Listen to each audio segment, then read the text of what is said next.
Ani chanduna paisilage nangbu taibang kanana su nangbu ifamdai mundanaba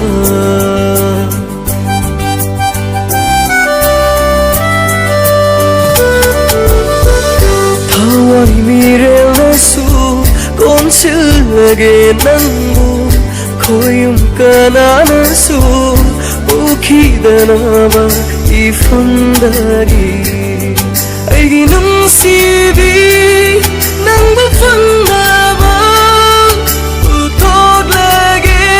leijaba thuna sing aigi nungsibi nangbu fangdaba uthoglage leijaba thuna sing nangbu dabada Othafam khangriba aigi thamoini Nangbu nungsibagini aina hingliba Nangbu pamjabagini aina